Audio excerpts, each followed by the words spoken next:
So this one is a little bit more of a higher level strategy. This is where, look, if you really feel confident about being an authority and an expert in your space and your niche, um, this is definitely a place to start leveraging other people's networks. So what I would do is I would focus on finding other coaches that are in your sphere, but are niched down to a different segment. Let me give you an example. Like, okay, so we teach network marketers, social media strategies, marketing strategies, sales strategies, right? And our focus, our niche is helping them build irresistible offer to separate themselves from everybody else, right? But maybe there's another network marketing coach out there that focuses on helping network marketers build a YouTube presence or helping network marketers, find their voice via podcasts, right? Those would be two examples of someone who I want to connect with and collaborate with, a joint venture, if you will, because even though we're speaking to the similar audience, we're coming from different angles. Let me give you another example. If you were in the health and wellness industry, and maybe your bag is really focused on you know counting micros and macros. I don't know, but someone else's niche was really focused on, doing a special kind of vegan diet or a special kind of keto diet or whatever. You can obviously tell I'm not a health and wellness guy, but you understand what I'm coming from, right? You can be coming from a specific angle, find someone else that has a similar audience, and they come from a different angle, and then join up, right? What do I mean by join up?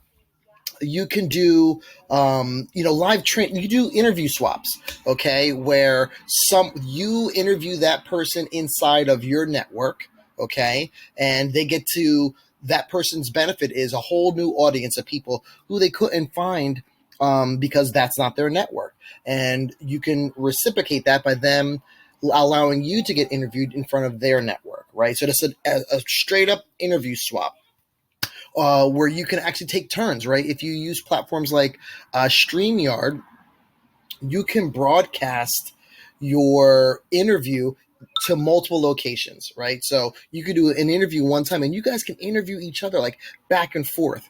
Another thing is like story takeovers. Personally, I don't, this is a really good effect. Eric on our team is really more of the podcaster, the one who's outbound, connecting with people and using this strategy. But story takeovers can be really, really powerful, where you give someone access to your account, an expert access to your account, and they enlighten your audience, they enlighten your network, right? They're speaking on your behalf from their expertise. If you want to exchange passwords, you want to use probably a platform like LastPass to keep things, clear and confident. If you're reluctant to give your password out to your social media accounts for a takeover, it's probably not a good idea to do a takeover, with that person. So the biggest takeaway here in this section is finding people who are in your niche, in your space, have a similar audience but comes from a different angle, and do an interview swap with them, or do a story takeover with them, or a live Q&A with them. This way you are literally getting your voice in front of their entire audience and vice versa. So this is a reciprocal thing. It's a two-way street, so you have to be comfortable with someone coming into your network. You have to have an abundance mindset for a strategy like this. Again, higher level, reserve this one for where you're feeling really confident about your message and the delivery of your message, and find someone who's also as equally as confident in their message and the delivery of their message, and just swap it up, baby. All right. So hopefully that helps. And I'll see you guys in the next video.